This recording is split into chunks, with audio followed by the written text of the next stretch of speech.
Good day, everyone. I'm Engineer Brian D. Lustre. Today, we are going to discuss our finals module number 5, which is aircraft control.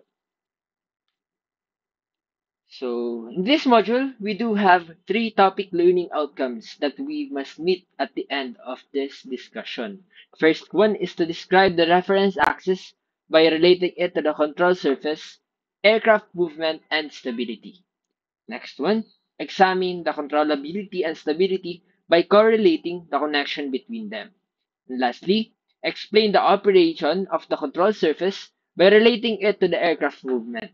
Analyze the role of mass balance by explaining its relevance on the control surface. So, in simple terms, sa end po ng module na to or ng discussion na to, kailangan ma-review natin yung aircraft stability and controllability. As mechanics, kailangan aware tayo sa kung ano yung mga parts na involved para sa movement or controls ng ating aircraft at kung paano sila nag-work. Importanteng alam natin yung mechanism ng mga parts na to for us to be able to maintain them properly. Okay? So first one, let's have a review. What is aircraft stability? Based sa discussion natin ng prelim at midterm, aircraft stability and aircraft controllability are opposite to each other. Okay? So, with this representation, nakikita natin sa screen, we do have a fighter jet as compared to a normal aircraft or a Cessna in this case. So, yung fighter jet na to, it is designed for to be unstable for maneuverability. So, yung fighter jet natin, high yung controllability niya, pero low yung stability niya. Okay? Whereas, dito sa kabila naman, built to be stable, but has less maneuverability.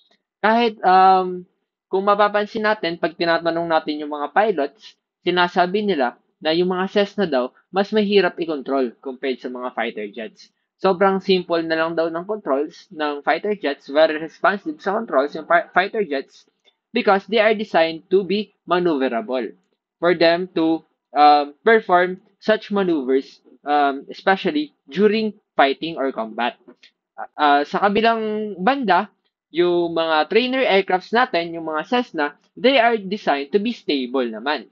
Less maneuverable sila. Mas mahirap sila i-control, pero mas stable sila.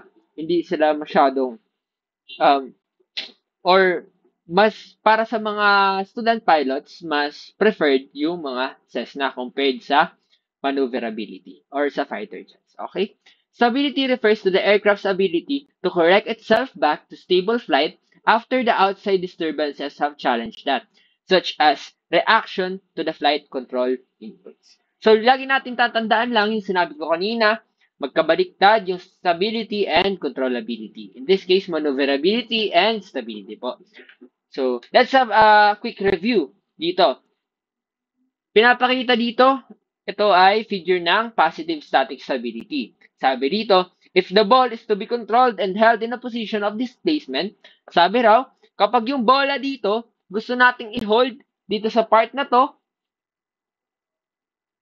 kailangan natin itong arrow na to, ito yung representation ng force. Kailangan natin ng external force para ma-hold siya or mapunta siya dun sa position na gusto natin sa kanya. So, yung positive static stability, ibig sabihin, external force must be applied para ma-displace natin yung direction ng ating aircraft. Pag sinabi nating positive static stability. Kasi pag wala tayong external force na linagay sa aircraft or hindi natin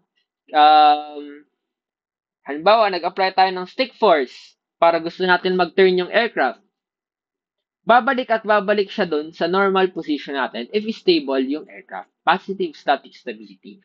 Okay? Yung tawag naman natin sa pag konti-konti ng movement ng bola, yun ay dampening. Dampening na. Aerodynamic damping na yun. Okay?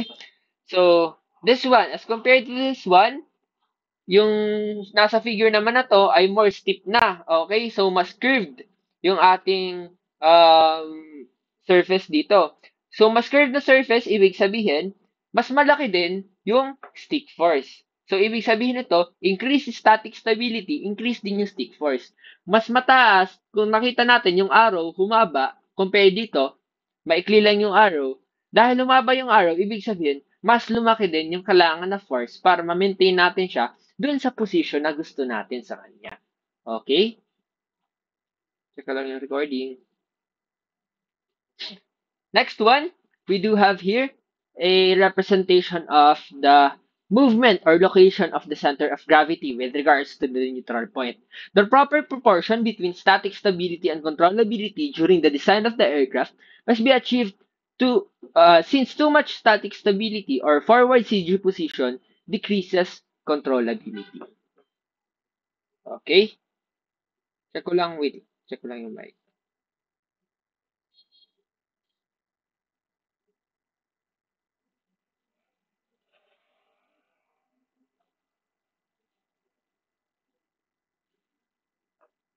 Okay. The proper position between the static stability and controllability during the design of the aircraft must be achieved since too much static stability or forward CG position decreases controllability. So, kung makikita natin dito, meron tayong dalawang bar na nakapalibot sa ating center of gravity. Yung center of gravity natin dito, itong solid color, yung mas black. So, ibig sabihin niyan, meron tayong forward CG limit and aft CG limit. Sa forward CG limit, nakalagay dyan na high stick force kasi pag the more na mas malapit dyan yung center of gravity natin, ibig sabihin, the more forward the center of gravity is, the more stable the aircraft, the higher the stick force is needed. Okay, dito naman sa aft CG limit, lower yung stick forces na kailangan dahil naka-aft yung position ng ating CG center of gravity natin. So, kung mapapansin natin, hindi siya, yung aft CG limit natin, nasa unan siya ng ating neutral point. So, bakit? Kasi, bawal na mapunta yung center of gravity natin sa neutral point. Anong mangyayari kapag yung center of gravity natin nasa neutral point, kahit anong stick forces natin sa kanya, naka-neutral static stability yung ating aircraft. So, ibig sabihin, kahit anong stick force natin, mag stay yun dun. So, zero na yung static stability ng ating aircraft. Okay. Ito yung papakita natin dito. As static stability reaches zero, so kapag yung center of gravity natin nasa neutral point na siya mismo, the only resistance to displacement is the resistance to displacement motion or aerodynamic damping. Decreased static stability or FCG movement improves controllability for this purpose. If the aircraft stability is too low, the control deflections can result in exaggerated displacement of the aircraft. So, sinasabi, kapag naka-neutral static stability tayo, pag nasobrahan tayo sa ating controllability at wala na tayong stability, magiging exaggerated yung control deflections na ating i-apply sa stick forces or sa stick natin. So, kahit konting stick force lang yan, magtutuloy at magtutuloy-tuloy doon yung ating movement ng eroplano. Hindi siya, wala na siyang stability. Okay? Ano naman kapag mas lumikod pa? Kasi 'di ba, FCG limit nasa unahan siya, forward siya ng ating neutral point. Kapag nasa likod, yung mangyayari is negative static stability na yan. So, pag mas lumikod pa yung ating center of gravity sa neutral point, ito na yung mangyayari. Negative static stability. Although same lang siya dun sa ating neutral static stability, dito sa negative static stability, hindi rin siya bumabalik sa original position, pero nag-i-increase yung oscillations or yung intensity ng um, controls over time. Okay? So we do have here a ball on a hill shows the effect of static instability or controllability. So if the ball pushed out of the position of the top of the hill, the initial tendency of the ball is to continue in the displaced direction. To control the ball at this location of displacement, the force must be applied opposite to the direction of the displacement.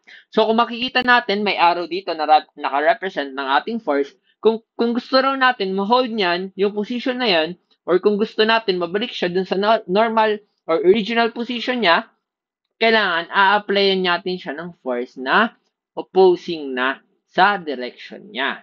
Okay? So, as you can see here in our neutral static stability, wala pang nakalagay na arrow kasi kung once na i-push mo yung stick, mag stay lang siya doon. Okay? Halimbawa, may stick force tayo. halimbawa, may stick tayo dito, tapos pinush natin siya sa unahan, mag-i-stay siya dyan. Unlike sa positive static stability, pag pinush mo, babalik yon. Halimbawa, may yoke pa. Pinul mo yung yoke, babalik siya dun sa normal position niya. Ito naman neutral static stability, mag-i-stay yan dyan. Pag pinul mo, mag-i-stay. Pag yung negative static stability naman, pag pinul mo, magtutuloy-tuloy yun, magpupul at magpupul yun. Unless, linagyan mo ng external force na ipupush mo ulit siya papunta dun sa original position niya. So, yun yung pinagkaiba nila. Okay? So, let's have another review in our airplane axis. So, sa structures, na-discuss na rin to. I know that may mga nagtitake sa inyo ng structures.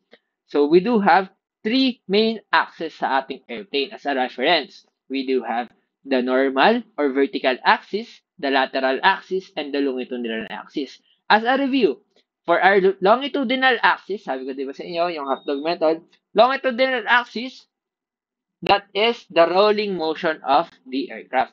So, ano yung stability doon? That's the lateral stability. Sa normal axis naman, or the vertical axis, that's the yawing motion.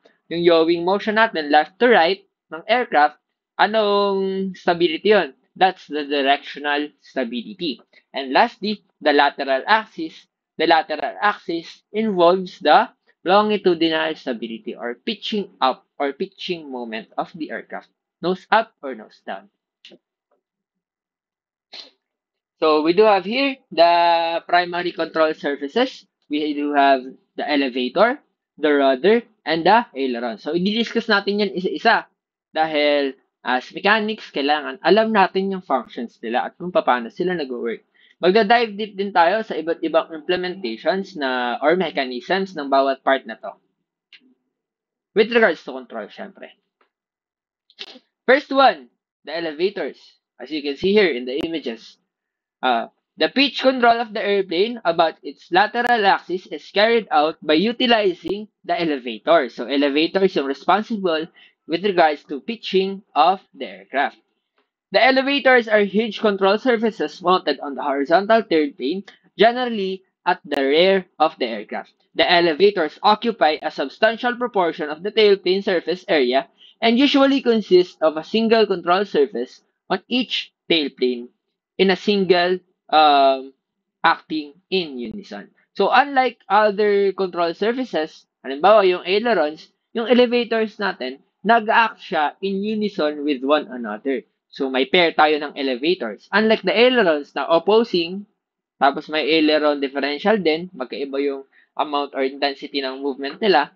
Dito sa elevator, they are always in unison. So, ibig sabihin, kung tumaas man yung kabila, taas din yung nasa kaliwa. Okay? So, yung intensity din, parehas sila ng intensity. The pilot's forward movement ng control column stick will cause the elevators to go down and the backward movement will cause them to go up. Backward movement, control surface to go up. Okay? So, ibig sabihin, pag naka-up, mag-pitch up ka rin. So, we do have here a diagram from NASA. The pitch control is typically accomplished by the elevators or by all moving slab or tailplanes. Pag sinabi nating tailplanes, ito yung mga type ng horizontal tail na kung saan lahat ng surface nila gumagalaw. Wala silang nakaseparate na elevator. Tailplanes, usually nakikita natin yan sa mga small aircrafts. Ano yung advantage niya? Advantage ng mga tailplanes na to na all moving slab or tailplanes ay mas simple sila. Okay? So, hindi na mas complicated yung fabrication or manufacturing nitong ating tailplanes. Pero madalas, more conventional is the use of elevators or separate elevator position. Okay? So, yung upward motion, if the elevator is deflected upwards, pag nakataas daw yung elevator natin, the tail will develop a download. Ito yung tinatawag natin na downforce dito sa figure na to. Itong downforce, yan yung napoproduce kapag dineflect natin yung elevators natin upward. So, pag dineflect natin yung elevators natin upward, magkakaroon tayo ng downforce. Yung downforce na yun, isipin nyo yan, parang mapupush yung tail natin. Pag pinush natin yung tail dito, mag-move siya by the center of gravity. So, magkakaroon tayo ng pitching up na resulting motion. So, yung mangyayari kapag yung elevator natin move up, mag-nose up din tayo. Okay? Kasi magde-develop siya ng downforce. So, sabi, as the angle of attack decreases, the downforce also decreases. So, kapag nag-decrease yung angle of attack natin ng mismong whole aircraft, syempre connected, di ba yan dalawa? Yung the tail and the wing are connected by the fuselage. So, kung magbago man yung angle of attack ng wing, magbabago rin yung angle of attack ng elevator natin. So, as the angle of attack of the wing decreases, magde-decrease din yung angle of attack ng ating horizontal tail. So, pag nag-decrease yung horizontal tail natin, mas konti yung force na mapuproduce niya at doon na rin mababalik sa normal or stable flight yung ating airplane. Okay? So, I hope everyone is familiar with that. So, the tailplane is an airfoil usually symmetrical as it is necessary to produce both up and down loads. So, kapag nagkaroon daw ng ice or nagkaroon ng accumulation of ice sa ating tailplane, magkakaroon tayo ng separated airflow. So, alam naman natin kung gaano ka-devastating yung ice accumulation sa ating wings. Ganon din po sa ating tail. Kaya meron tayong mga de-icing or anti-icing ng mga mechanism sa ating aircrafts. Ito yung example ng ice accumulation in the leading edge of the aircraft.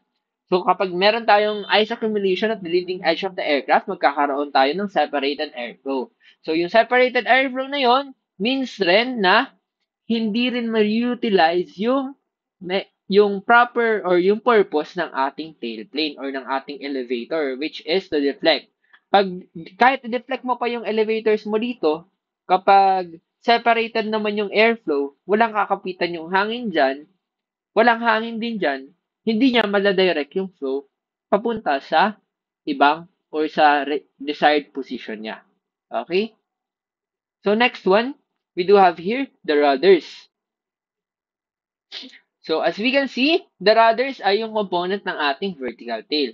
The use of the rudder achieves the yaw control of the airplane on its normal or vertical axis. The rudder, a hinge control surface, is mounted vertically on a post of a rear aircraft, which is known as the fin or vertical stabilizer. The rudder covers the surface area of the equal or greater to the surface area of the fixed vertical fin. So, pwede daw equal o mas malaki siya sa ating vertical fin. Yung vertical fin natin, in this case, is yung hindi gumagalaw. Okay?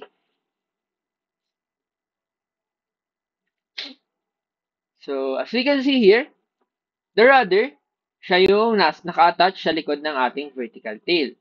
So, yung rudder ay responsible sa ating yawing moment or resulting motion. So, kapag halimbawa dito, dineflect natin yung rudder natin papunta sa left, mangyayari, sasalubungin siya ng hangin, mapupush din yung aircraft natin, yung tendency ng aircraft ay magyoyo to the left. Basta tandaan nyo kung saan papunta yung direction ng, yung deflection ng ating control surface, dun din papunta yung direction ng ating nose ng aircraft. Okay? Kanina sa elevator, deflected upwards, syempre, yung nose natin, deflected upwards din. Ay, upwards din yung resulting motion niya. Okay? Dito naman, yawing motion natin, when the rudders are deflected to the left, the nose of the aircraft yaws to the left then. Okay? So, the rudder, isa siya sa primary control. Of course, meron siyang mga purposes. Ito yung mga purposes ng rudder, maliban sa yaw control lang na alam natin. First one is to maintain the directional and control with symmetrical power. So, parang ito yung asymmetrical thrust na tinatawag natin. Next one is to correct for crosswinds on takeoff and landing. Next one is to correct for adverse yaw. And the next one, to recover from a spin. And lastly, to correct for changes in propeller torque on a single engine aircraft. Paliwanag ko lang. Ito, to recover from a spin. Tandaan nyo na for us to recover in a spin, yung spin is yung pag magda-dive ka na paikot-ikot, pag-i-spin ka na nun. So, to recover from a spin, yung gagalawin dapat natin ay ang ating rudder. Wala na tayong ibang flight control surface na kinagalaw dyan. Yung kailangan i-fix natin yung ailerons natin. Huwag dapat gagalaw yung ailerons natin. Dapat yung rudder, yung magmamaneuver or gagalaw para makarecover tayo sa spin. Also, paliwanag lang natin itong adversio. Kasi baka hindi pa alam ng iba yung adversio. So, adversio, when you roll your airplane to the right, pag roll mo daw yung airplane to the right, your right aileron goes up. Up yung right aileron mo. As you can see here, naka-up yung right aileron natin. Okay? The aileron, the upward position, or the right aileron in this example, creates less lift and less drag than the aileron that is lowered. Okay? So the aileron angle downward produces more drag and more lift, initially yawing the airplane to the opposite direction of your yaw. So, titingnan natin dito. Okay? So, kapag halimbawa daw, mag-roll tayo, pag nag-roll tayo, dineflect natin downwards yung ating, dineflect natin downwards. Di ba pag dineflect natin yung downwards na aileron, yun yung mag-generate ng lift.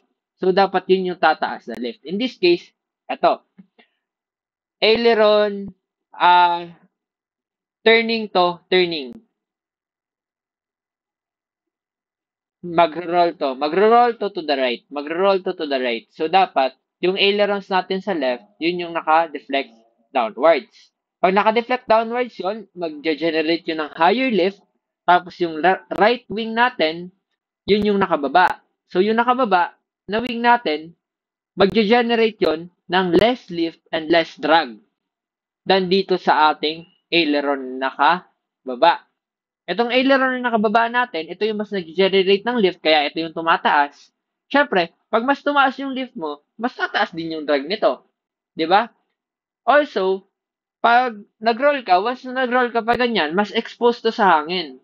Pag mas exposed to sa hangin, mas mag-generate din to ng drag.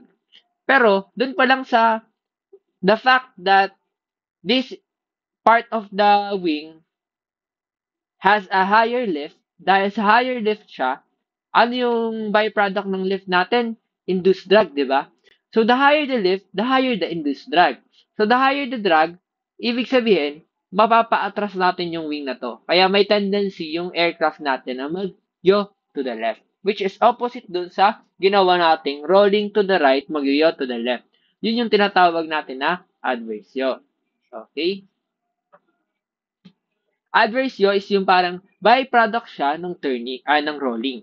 Pag nag-roll tayo to the right, dahil increase yung lift na nag-generate nito, increase din yung drag nito, mapapa-atras to. Mas bibilis tong nasa downward na um, wing natin. Kaya magyo tayo to the opposite direction of our rolling motion.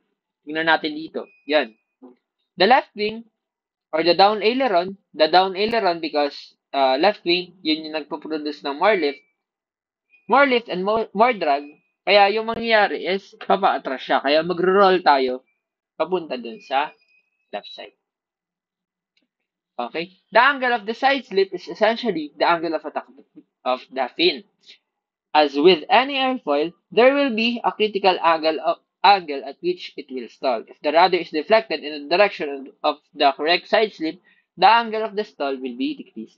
So, yung ginagawa natin para maiwasan natin yung mabilis na stalling angle of attack ng ating vertical tail, naglalagay tayo ng dorsal fin. Naglalagay tayo ng dorsal fin para ma-increase yung aspect ratio ng ating vertical tail.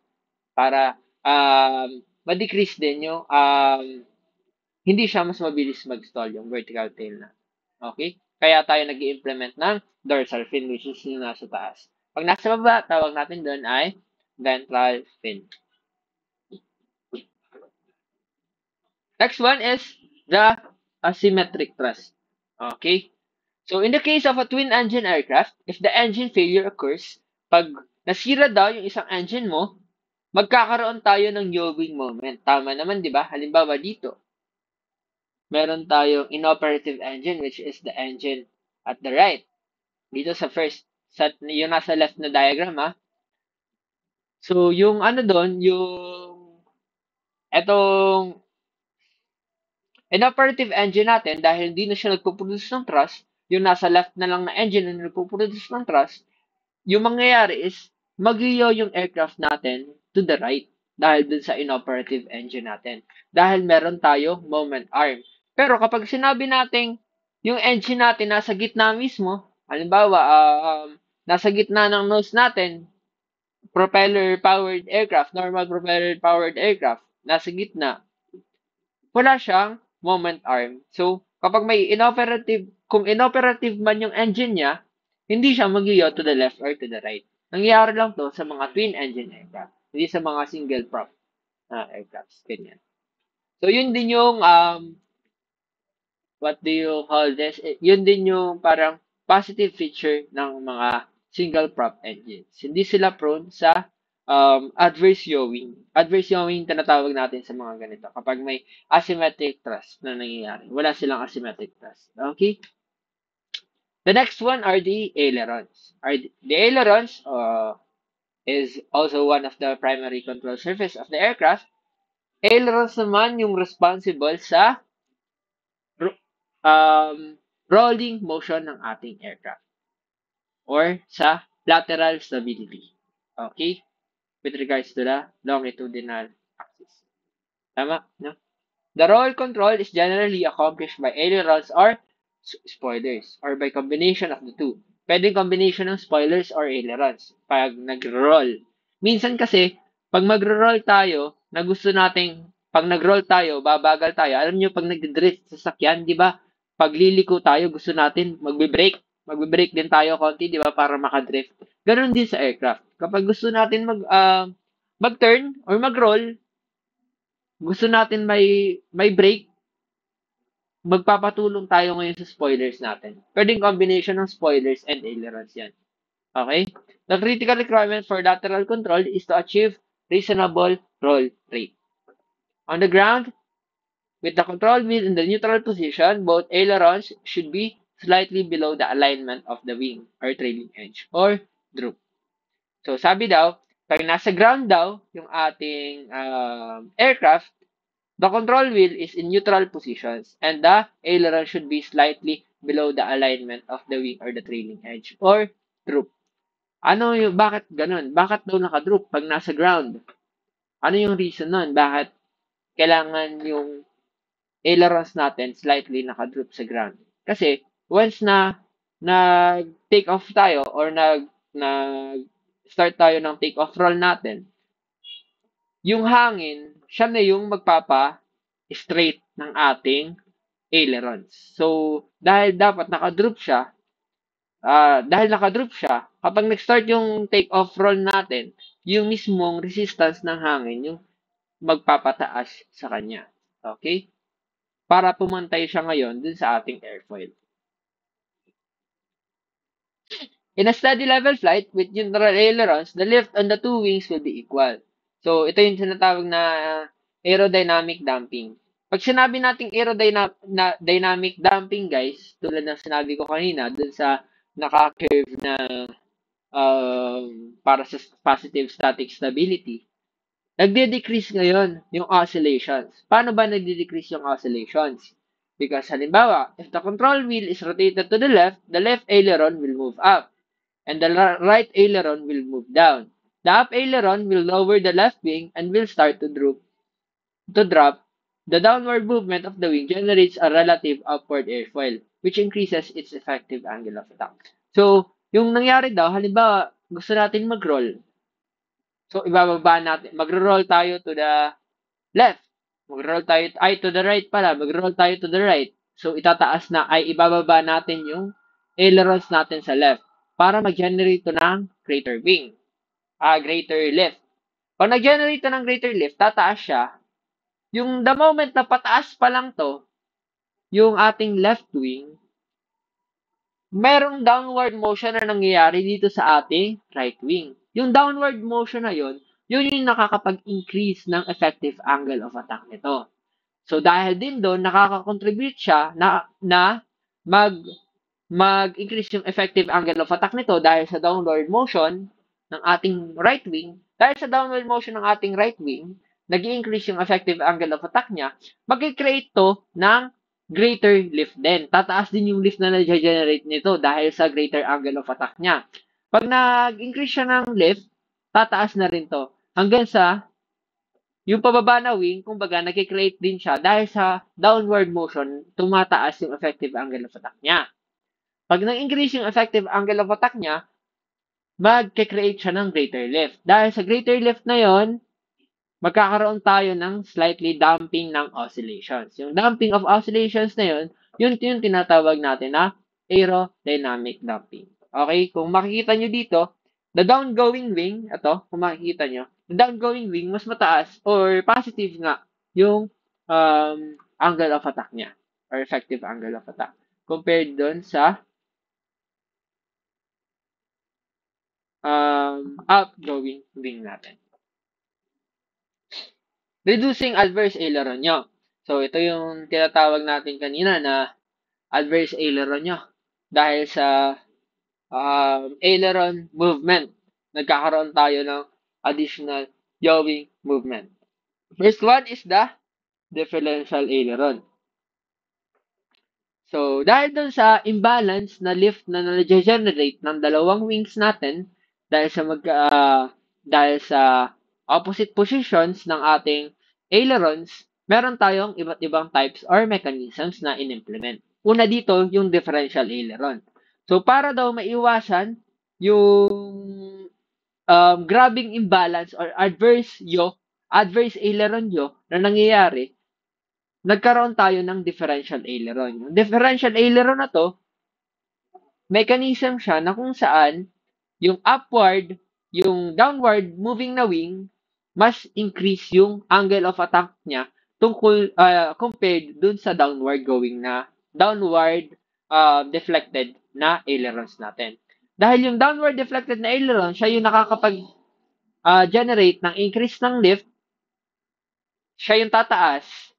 Yung ginawa sa differential aileron, binawasan ngayon yung deflection niya nung upgoing na wing. Binawasan yung deflection niya para halos pumantay dito sa nasa right natin na wing. So, yun.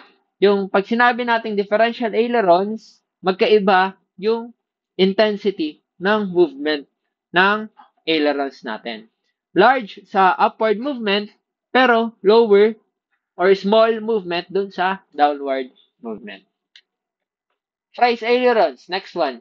As shown in this figure, kung makikita natin, fries ailerons pertains to the shape of the aileron itself. Kung makikita natin, kanina, ini-increase or binabawasan yung amount of lift na nag-generate. Diba? Dahil mas mababa yung deflection ng pa-downward deflection, mas konti yung mapoproduce ng wing. Dito, iba naman. Yung ginawa dito, naka-shroud yung downward part ng ating ailerons. So, kung may exposed na area ng ating ailerons. So, yung ginagawa niyan is, pinapalaki niya yung drag ng upward deflected na ailerons natin. So, pag mas malaki yung drag ng upward deflected na ailerons, compared dun sa downward deflected na ailerons, mababawasan natin ngayon yung adverse aileron nyo na tinatawag. Kasi, sabi nga, di ba kanina, yung downward deflected na wing, siya yung mas mag-generate ng lift, siya ngayon yung mas mag-generate ng more drag. Kung more drag to, itong upward deflected na ailerons natin ngayon, dahil meron siyang naka-expose pa na part, may shrouded part yung ating ailerons, mag-generate din to ng mataas din na amount of drag. So, dahil doon, mababawasan natin yung adverse aileron na iniiwasan natin. So, next one is the aileron rudder coupling. Sa system naman to, this aileron system, the aileron rudder controls are coupled so that the ailerons are deflected. The rudder shifts automatically to counteract the adverse yaw. So dahil sa aileron mechanism natin, na nagkakaroon tayo ng adverse yaw na movement, dito sa aileron rudder coupling, tumutulong ngayon yung rudder automatically. Tumutulong yung rudder para i-correct yung yawing movement na napoproduce dahil sa aileron movements natin. So, yon, tandaan nyo lang na kapag aileron rudder coupling, nagtutulungan yung ailerons and rudders para maayos yung or ma-counteract yung adverse yaw. Next one is the roll control spoilers. If roll spoilers are used to increase the roll rate obtained by the ailerons, they will reduce the adverse yaw, while the downward wing will increase the drag due to the spoiler being lifted. So dito naman sa roll control spoilers, tumutulong ngayon yung spoilers natin, 'di ba yung spoilers yung nasa medyo inboard part of the wing. Natulong to para mag-create ng more drag dun sa downgoing wing natin. So, ibig sabihin ng roll control spoilers, tumutulong ngayon yung spoilers na dito sa upward going na wing, yung nakababa yung ailerons natin, hindi dito nagalaw yung spoilers natin. Kasi yung movement, di ba, ng spoilers, deflected lang upward. Dito naman, sa downgoing wing, nataas dito yung spoilers natin para matulungan siya na mag-produce ng more drag. Ngayon, maiwasan natin yung adverse yawing na nakikreate ng ating ailerons. Okay? We do have here also the inboard ailerons. So, itong inboard ailerons, ito, for high speed and low speed, yung implementation lang nito, iniiwasan nito yung aileron reversal. Sinasabi natin. Yung aileron reversal, guys, is yung pangyayari kung saan yung nasa outboard ailerons natin, yung nasa malayo, pag sobrang high speed na raw, pag nag-high speed na, nagkakaroon na ng bending yung wing natin.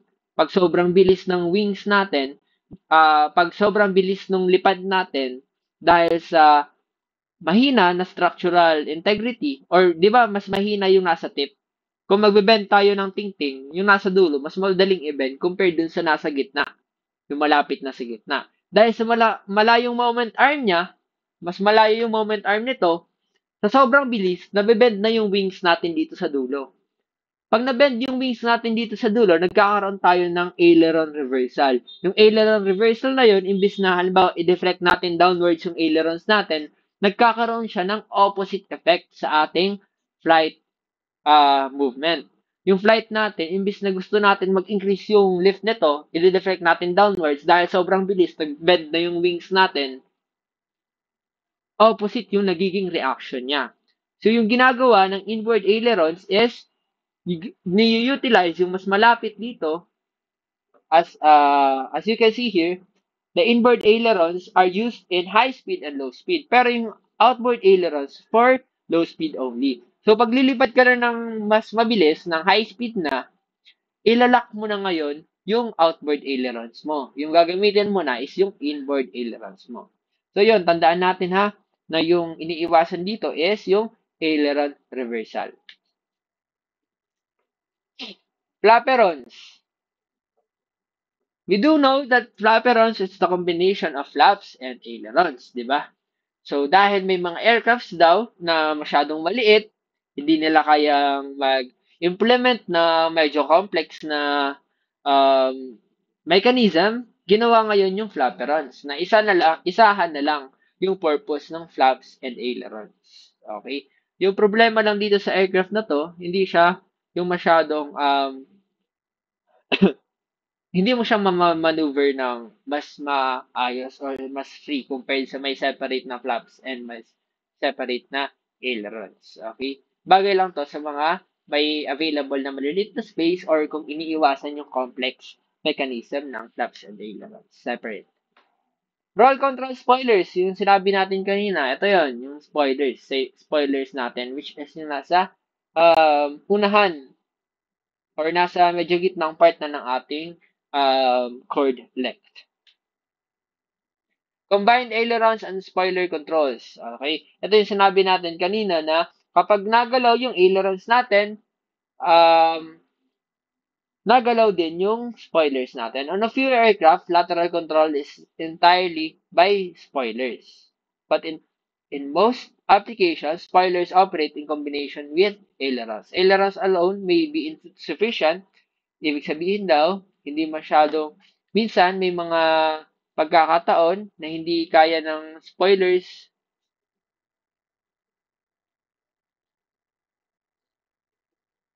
Wait lang, may nag-chat lang.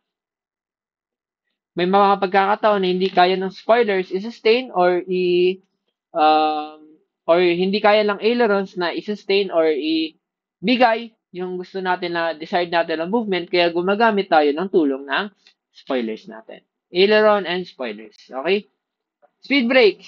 Speed brakes are devices designed to increase the aircraft drag, so ini-increase yung aircraft drag, when it is necessary to decelerate quickly or to descend quickly. Rapid deceleration is required if turbulence is encountered at high speed to slow down as quickly as possible.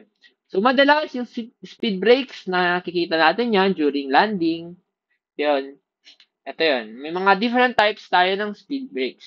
Speed brakes, wing-mounted speed brakes, nag-act siya, parehas din ang spoilers. Okay? Yung spoilers yan mismo na pwede natin gamitin as speed brakes. Meron din tayong fuselage mounted speed brakes, yan yung nasa likod.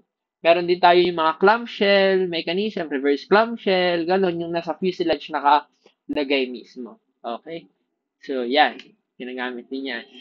Speed brakes. Yan, speed brakes and roll input. O, yung nasa baba, yung nasa lower part, yan yung mechanism ng spoilers natin kapag magro-roll tayo. So, meron pa rin deflection na nangyayari. Konti nga lang. Magkaiba nga lang yung intensity na lang dalawa. Itong sa downgoing wing, mas mataas yung spoilers niya dahil mas gusto natin na mas mag-create siya ng more drag compared um, dito sa nasa right na kung saan mas konti kasi reverse sila ng position eh. Ito yung upgoing wing. Mas mababa yung yung spoilers dyan, deflection spoilers kasi mas gusto natin, mas decrease yung amount of drag na ma-produce niya. Hinge moments. Okay? Let's talk about this one. If the aerodynamic force is acting on the control surface, it will attempt to rotate and control around each hinge in the direction of the force. So, yon. Yung hinge moment, tulad sa moment sa mechanics natin, ito yung force times distance. The distance and the force. Yon. Kung makikita nyo dito, pag force times distance, halimbawa, need natin ng greater force dito sa pangalawa. Yung distance niya, same lang din, hindi gumagalaw yung distance, pero yung greater force, greater deflection. So, yung greater deflection na yun corresponds to also greater stick force needed. So, yung nasa right, mas mataas yung kailangan natin dyan na stick force compared dito sa nasa left. So, yung hinge moment, yun yung nakadepende rin dun, yung stick forces natin. Okay? So, mas mataas na hinge moment, mas mataas na stick force. So, yun, pag-aralan natin ngayon kung ano yung mga balancing with regards to the hinge forces or the hinge moments natin. The aerodynamic force that controls will depend on the area of the control surface, its angular displacement, and the speed of the aircraft. For large and fast aircraft, resulting aerodynamic force will give hinge moment or stick forces too strong for easy control operation. So, yun daw, sabi daw, nakadepende daw yung stick forces din sa speed, angular displacement, and control surface area. But in the case ng, as compared to Cessna, na maliit na aircraft, mas malambot na ba naman yung controls nun? Pag manual control ng control surfaces, mas malambot yon compared sa mga um, large aircraft. Sa mga cargo aircraft, sobrang laki na ng area nila, sobrang laki ng control surfaces. Pag manual control yun, ang hirap na nun igalaw. Okay? So, parang kung mechanical mechanism, hindi kaya yon. So, pag-aaralan natin ngayon kung ano yung iba't ibang types na para mapagaan yung stick forces dun sa controls natin. Okay? So, it can be either achieved by hydraulic-driven flight controls or using some form of aerodynamic balance. So, meron daw tayo hydraulic system na may tulong ng hydraulics para mas gumaan yung stick forces or yung controls. Meron din tayong aerodynamic balancing na tinatawag. Okay? So, we do have here the aerodynamic balancing. So, dito sa aerodynamic balance, lahat to ginagamitan ng aerodynamics. Okay, hindi siya gumagamit ng hydraulic system para sa um, controls. Madalas to makita kapag syempre, by the use of, by utilizing aerodynamics, mas, ma, mas, maiiwasan natin yung complexity at syempre maintenance. Alam naman natin kapag hydraulic system, yung controls natin, syempre, dagdag yun sa gastos, dagdag yun sa manufacturing complexity, dagdag din yun sa maintenance na gagawin sa aircraft natin. So, meron tayong aerodynamic balance. These are some mechanical lang to, hindi hydraulic, mechanical mechanisms. Okay? Pero some aircrafts are equipped with multiple types of aerodynamic balance. Ikaw, inset hinge. For the first one, inset hinge. Yung inset hinge na to, ito yung inset set back into the surface. So, kung makikita natin, may space daw dito. From this one, napunta siya dito sa likod. Hindi siya nakadikit dito sa mismong end ng control surface natin.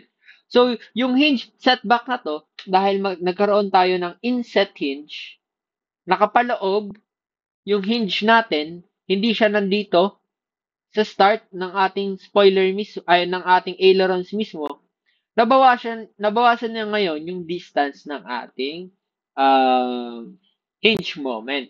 So, pag nabawasan natin yung distance ng hinge moment, mas gagaan ngayon yung stick force na i-apply natin. Okay? Tandaan nyo lang na pag inset hinge, nakapaloob siya. Okay? Tsaka normal lang, parang plain flap. Ganun. Plain, what do you call this? Aileron. Horn balance. This one. Next one. Next one is the horn balance. Yung horn balance na to, kung makikita natin, meron horn dito sa dulo. May hinge line tayo, pero meron ditong horn sa dulo. Ano yung nagiging, niyan, ng horn balance? Yung horn balance niyan, ibig sabihin, nagkakaroon tayo ng bigat dito sa unahan na surface ng ating control surface. Pag mas mabigat to, compared dun sa wala lang, merong opposing force para mas gumaan natin makontrol yung control surface natin. Okay, mag-apply man tayo ng force dito dahil may horn balance tayo dito sa dulo, nagkaroon siya ng maliit na force na nagka-counteract dun sa force na in-apply natin kung kaya't nababawasan ngayon yung stick forces na needed para i-deflect natin yung control surface natin. Okay? Pero yung effectiveness ng control is not. Okay? Basahin nyo na lang yung nasa module 5. Discussion. More of that. Okay? Next one is the aerodynamic balance. Ito namang aerodynamic balance, same concept siya ng inset hinge, pero itong internal balance pala, itong internal balance, nakapaloob siya mismo dun sa ating wings. Ito yung mas madalas makita natin kapag yung mga aircraft mas complex or mas advanced sila. May takip. May takip yung mismong hinge natin, hinge line natin. Hindi siya exposed. Ano yung ginagawa nun? Yung ginagawa nun is nagkakaroon din ng pressure differential dito sa taas tsaka sa baba. Dahil sa high pressure na dito na nasa baba na nakakapasok, di ba? Yung mechanism ng ating wings is yung high pressure sa baba, pinipilit niyang tumaas. So may nakakapasok dito na hangin na high pressure. Yung high pressure na to, tinutulungan niya para ma-push yung ating balancing mechanism dito para ma-deflect yung ating ailerons pababa. Dahil sa high pressure na pumapasok dito na hangin, nagkakaroon ng pressure differential dito sa loob, sa taas, low pressure, sa baba, high pressure, kaya natutulak niya ngayon, ito, itong parang connecting rods natin dito sa ating ailerons. Kaya natutulungan niya na mas mapagaan yung deflecting ng ating ailerons. Okay? Next one is the balance tab. Itong balance tab naman, yung ginagawa niya is meron siyang previous forms of aerodynamic balance operate by forcing some of the dynamic pressure of the control surface to act ahead of the hinge line. The balance tab produces a force acting on the trailing edge of the flight control surface, contrary to the force of the primary surface. The balance tab moves in the opposite direction of the control surface. If the pilot moves the surface moves the tab. Okay? Yung mangyayari dito, halimbawa dito, yung pilot input daw, ginalaw natin, hinila natin to. Pag hinila natin to, yung tab natin dito, tataas ngayon yung control surface natin. Tsaka, para ma-maintain natin yung position na yon, meron tayong tab force dito na nasa baba. Dahil yung hangin natin, resistance natin, nandito, pinupush niya ngayon itong tab force dito itong tab natin, small tab natin sa dulo, na balance tab, para mabalance or magstay lang yung ating ailerons dito sa deflected part na to or deflected position na to. So, ulitin ko, yung balance tab meron siya sa dulo na ginagamit yon para i-balance yung ating um, deflected position ng ating ailerons. Okay? Or other, pwede rin flaps or rudders or elevators. Next one is the anti-balance tab. Kinaibahan nito, kanina kung makikita natin, nasa ibaba yung connecting rod para sa ating tab force. Yung balance tab, binabalance niya yung ating control surface, binabalance niya. Dito naman sa anti-balance tab, ini-increase niya ngayon. Ini-increase niya yung um, force, stick force para sa movement natin. So the anti-balance tab shifts in the same direction as the control surface and improves the effectiveness of the control. But it will give more stick force due to the increased hinge moment. The pilot moves the surface and the surface moves the tab. So yung nangyayari guys, dito sa kabila, sa balance tab, na-increase niya ngayon na-decrease niya ngayon yung stick force as well as na-decrease niya rin yung effectivity nitong ating ailerons. Kasi kung titingnan nyo, yung purpose ng ailerons dito, deflected upwards, pero yung dulo, deflected downwards na. So, nababawasan yung effectivity nitong ating ailerons dito, in this case. Dito naman sa kabila, tinutulungan niya na i-increase palalo yung effectivity nitong ating ailerons. Pero, ini-increase niya rin yung stick force ng pilot dito. Mas matigas tong anti-balance tab. Yung pinaka-purpose lang ng anti-balance tab is para mas maramdaman natin yung stick forces, tsaka para mas ma-increase natin yung effectivity ng ating control surface. Next one is the servo tab. Yung servo tab is deflected by the pilot control input only. Pilot control input lang talaga yung servo tab. Unlike dun sa kanina na merong separate na nagko-control sa ating tabs. Dito, pilot input yung nagko-control sa tab and sa mismong control surface natin. Okay?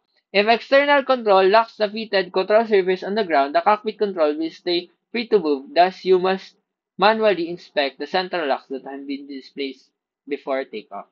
So, yun. Itong mga servo tabs, ito yung madalas na kapag nasa ground, ito yung may mga lock, yung mga remove before flight, ganun, na naka-attach sa ating flight control surfaces or sa servo tabs natin. So, dapat tatanggalin to dahil hindi makakagalaw ng free kapag naka-attach pa rin to. Okay? Yung ginagawa dito is, yung nangyayari dito is yung pilot input, yung nagko-control sa tab, tapos yung tab yung mismong gumagalaw para mapagalaw yung control surface natin kanina. Unlike dun sa mga nauna natin, kung makikita nyo, yan no, tab force, pilot input, kulay blue din yung control force. Tapos yung tab force, iba yung kulay niya kasi ibig sabihin, hindi siya nakalink dun sa pilot input. Opposing, yung kumbaga ay pilot input dito.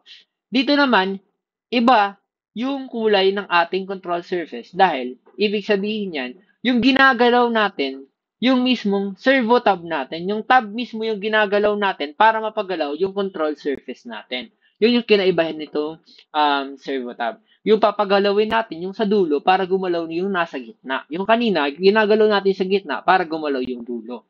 Okay? Ito, next one. Spring tab.